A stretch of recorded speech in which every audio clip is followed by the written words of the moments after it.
আসসালামু আলাইকুম। আমি শানজি বলছি শানজিস ফ্যামিলি থেকে। কেমন আছেন সকলে? আশা করি সকলে ভালো আছেন, সুস্থ আছেন। আলহামদুলিল্লাহ, আল্লাহর রহমতে আমরা সকলে বেশ ভালো আছি।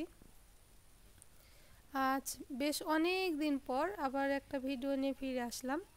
ফিরে আসতে পারবো কিনা সেটাও জানতাম না, তবে আলহামদুলিল্লাহ মোবাইলটা এখন একটু ঠিকঠাক করে নিতে পেরেছি, তাই আবার ভিডিও দিচ্ছি। এই ভিডিওটা কিন্তু ফোনটা নষ্ট থাকা অবস্থায় একটু একটু করে করেছিলাম, তখন কখনো ভালো হয়েছে কখনো মন্দ হয়েছে। সেই ভালো মন্দ নিয়েই আজকের ভিডিওটা সাজিয়েছি। আশা করি সব মিলে আপনাদের কাছে একটু হলেও ভালো লাগবে। আর ভিডিওর কোনো অংশে একটু ভালো লাগলে প্লিজ ভিডিওতে একটা লাইক দেওয়ার অনুরোধ রইল। আর যদি খুব বেশি ভালো লেগে যায় তাহলে চাইলে আমার ছোট্ট চ্যানেলটি ঘুরে আসতে পারেন। আর আপনি যদি প্রতিনিয়ত এ ধরনের ভিডিও দেখতে চান তাহলে আমার ছোট্ট চ্যানেলটি সাবস্ক্রাইব করে আমার পাশেই থেকে যাবেন। তো গতকালকে এই কেকটা বানিয়ে তারপর কমপ্লিট করে ফ্রিজে রেখে দিয়েছিলাম। সকালবেলা একটু সাজিয়ে গুছিয়ে নিয়েছি। তো প্রথমবার রোজ নজেল দিয়ে কাজ করলাম। কাজটা করে বেশ ভালোই লাগলো। আসলে রোজ নজেল দিয়ে এই ধরনের ফুল করা খুবই ইজি, তবে রোজটা তৈরি করা একটু টাফ। তো ওইটা অফ ক্যামেরায় কয়েকবার চেষ্টা করেছি, তবে একেবারেই যে পারিনি তা কিন্তু না, হয়েছে টুকটাক, তবে দেখানোর মতন নয়।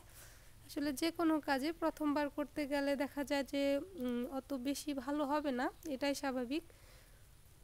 আমারটাও খুব বেশি ভালো হয়নি, তবে কয়েকবার চেষ্টা করলে হয়ে যাবে ইনশাল্লাহ। আমি যখন ভিডিও দেখতাম যে কেক বানাচ্ছে আর হাতে গ্লাভস পরে নিয়েছে, তখন ভাবতাম হাতে গ্লাভস পরে নেওয়ার কি দরকার। তবে দেখেন আমার হাতের অবস্থা, আমার হাত এখনও যে অবস্থায় আছে, আমার এখন মনে হচ্ছে যে আমি যদি গ্লাভস পরে নিতাম তাহলে ভালো হতো। আসলে ফুড কালারগুলো ধোয়ার পর উঠে যায়, তবে একটু সময় লাগে। এই যে আমার হাতে এখনও লেগে লেগে আছে, আর এই রঙের জন্য হাতটা দেখতে একদমই ভালো লাগে না। আর এখন আমি গাছে থেকে পেড়ে নেওয়া পাকা কাঁঠালটা ভেঙে নিচ্ছি। এই কাঁঠাল দিয়ে আজকে পিঠা বানাবো, কাঁঠালের বড়া বানাবো। তো প্রথমে রগুলো ভেঙে নিচ্ছি। আর দেখতে এত বেশি সুন্দর, দেখেই খুব বেশি লোভনীয় লাগছে। আর এটা ফোনটা যেহেতু একটু প্রবলেম হচ্ছে, একা একাই ফোনের ক্যামেরা এলোমেলো হয়ে যাচ্ছে, যে কারণে কখনো অনেক বেশি লাইটিং, আবার কখনো একটু ঘোলা হয়ে যাচ্ছে। তো কি আর করার, এভাবেই দেখতে হবে, এভাবে ভিডিও করতে হবে, তাই করে নিয়েছি। আর কিছুটা সময় তো এভাবে চলে, তারপরে একেবারে ফোনটা বন্ধ হয়ে যেত, ক্যামেরা অন করা যেত না। তারপরেও এতটুকু হয়েছে, তাই অনেক বেশি। আর আজকে এই কাঁঠালের রস বের করে নেব ছোট একটা জুস মেশিন দিয়ে। ওটা দিয়ে করা খুব বেশি ইজি, আর তাই সহজ পদ্ধতি ছেড়ে কেউ কি কঠিন কাজ করতে চায়? আমিও আজকে সহজ কাজই করে নিব।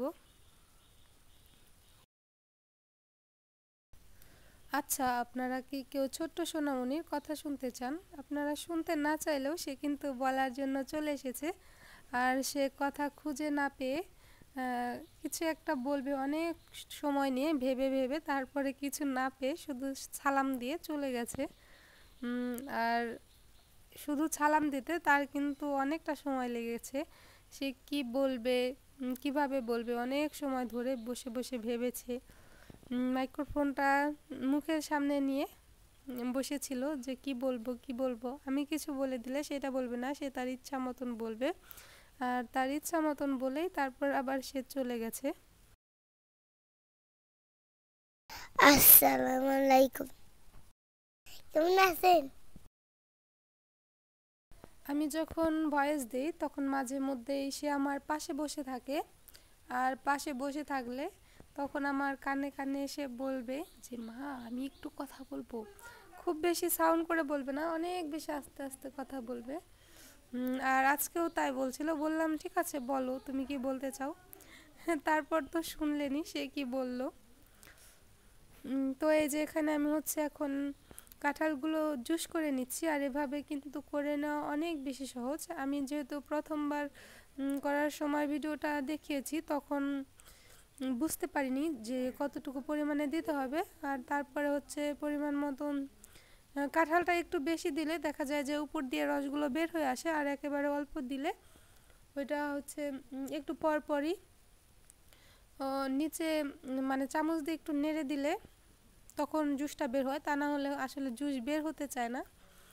তো একবার করাই দেখেন কতটা পরিমাণে জুস হয়ে গেছে।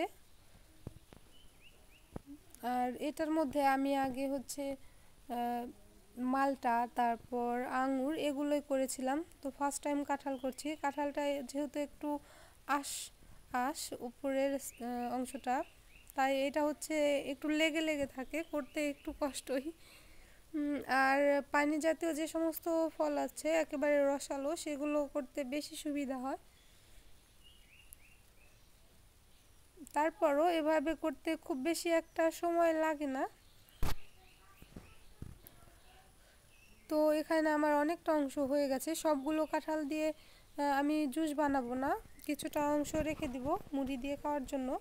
তো এখানে যে যতটা আমার দরকার সবটুকু নিয়ে নিয়েছি।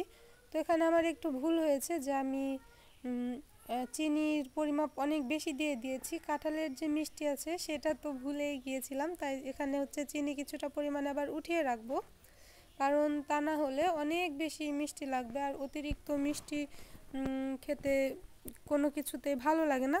অতিরিক্ত কোনো কিছুই ভালো না, সেটা মিষ্টি হোক, ঝাল হোক, তিতে হোক। তো এখানে চিনি দেওয়ার পর গুলিয়ে নিয়েছি খুব ভালো করে। আর একটু বেকিং পাউডার দিয়ে নিব। আর বেকিং পাউডারটা দিলে একেবারে তুলতুলে কেকের মতন নরম হবে। আর বেকিং পাউডারটা না দিলে একটু শক্ত হবে, মচমচে হবে।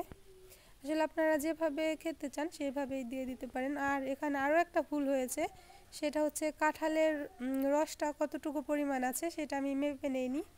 তো এখানে আমি 3 কাপ, হাফ কাপের কাপে 3 কাপ হচ্ছে চালের গুঁড়ো দিয়ে দিব, আর 1 কাপ দিব ময়দা। আর একটু কম বেশি আপনাদের লাগতে পারে। একেবারে এমন একটা ব্যাটার করবেন যেন হাত দিয়ে উঠিয়ে বড়াগুলো দিতে পারেন তেলের মধ্যে, তাই হচ্ছে খুব সুন্দর বড়া পিঠা হয়ে যাবে। আর এখানে হচ্ছে শুধু কাঁঠালের রস দিয়েই বানানো হয়েছে, একটু পরিমাণেও পানি দেওয়া হয়নি। আর এখানে হচ্ছে পানি দিলে পরে সেই ক্ষেত্রে চিনিটা একটু বেশি লাগবে। আর যেহেতু কাঁঠাল আছে অফুরন্ত, তাই আর এখানে পানি দিয়ে কি করব, শুধু কাঁঠালের রস দিয়েই হচ্ছে বানিয়ে নিয়েছি। আর চুলায় একটা ফ্রাই প্যান দিয়ে নিয়েছি, তার মধ্যে তেল দিয়ে দিলাম। আর এখন হচ্ছে একটু একটু করে দিয়ে বড়াগুলো ভেজে নিব।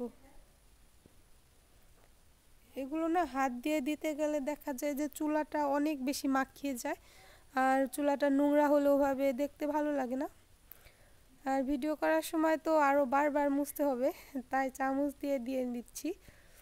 চামচ দিয়ে দিতে হচ্ছে একটু বেশি সুবিধা হয়, সবগুলো একেবারে সমান পরিমাপের হবে। এখন বাংলাদেশের এমন একটা পরিবেশ, মনে হয় যে সারা বছরই বৃষ্টি হয়। বাংলাদেশ হয়তো লন্ডন হয়ে গেছে মাঝে মধ্যে মনে হয়। আর এখন যে এই বছর যে বৃষ্টি শুরু হয়েছে, বৃষ্টি যেন থামতেই চায় না, খেয়াল খুশি মতন যখন ইচ্ছে তখনই বৃষ্টি ঝরে পড়ছে আকাশ থেকে। যখন পিঠাগুলো বানাচ্ছিলাম, কাঁঠালের জুস বানাচ্ছিলাম, তখন দেখলাম আকাশ ভরা মেঘ, কিছু সময় আবার বৃষ্টি হলো। আবার এখন পিঠা বানাচ্ছি, এখন দেখা যাচ্ছে যে বাইরে সুন্দর ঝলমলে রোদ উঠেছে, আকাশ নীল, তার মধ্য থেকেও আবার দেখা যায় যে বৃষ্টি ঝরছে। আসলে কখন যে কি হচ্ছে বুঝতেই পারছি না। আসলে আকাশের রং আর মানুষের মন বোঝা খুবই কষ্ট, বোঝাই যায় না। এখনই দেখা যাচ্ছে যে এটা একেবারে সত্যি কথা, আকাশের রং বোঝাই যাচ্ছে না। নীল আকাশের মধ্য থেকেও আবার বৃষ্টি ঝরে পড়ছে। তো এখানে আমি পিঠাগুলো ভেজে নিচ্ছি, আর একেবারে সফট নরম তুলতুলে হয়েছে। একটু সময় নিয়ে অল্প আঁচে তেলের মধ্যে খুব ভালো করে উল্টে পাল্টে তারপর এগুলোকে ভেজে নিব। আর এটা হচ্ছে ডুবো তেলে ভাজলে দেখা যায় যে অনেক বেশি ফুলকো ফুলকো হয়।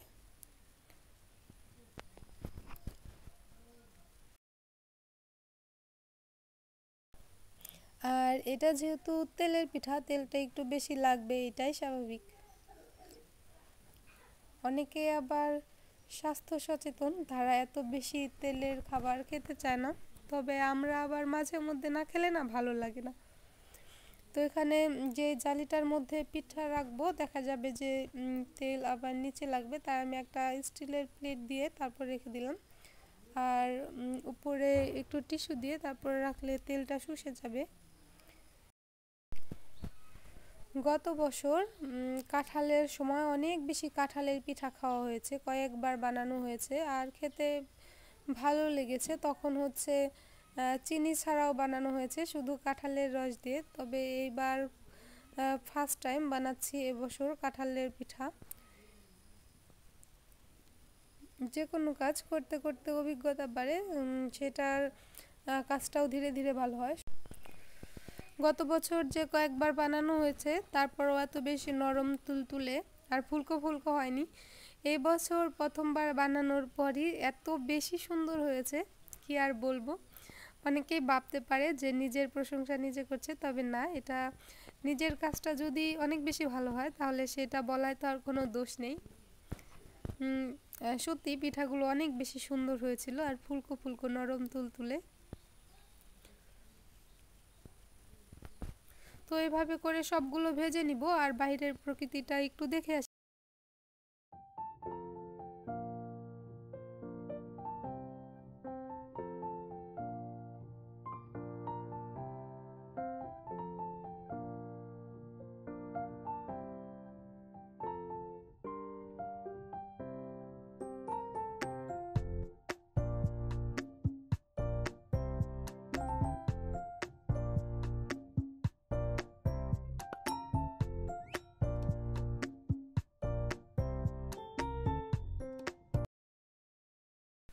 তো বাইরের নীল আকাশ আর সুন্দর প্রকৃতি দেখাতে দেখাতে পিঠাগুলো ভেজে নিয়েছি। তো আজকের মতো এই পর্যন্তই থাকছে। পিঠা খেতে খেতে বিদায় নিয়ে নিচ্ছি। আপনারা সকলে ভালো থাকবেন, সুস্থ থাকবেন আর আমাদের জন্য দোয়া করবেন। আল্লাহ হাফেজ। আসসালামু আলাইকুম।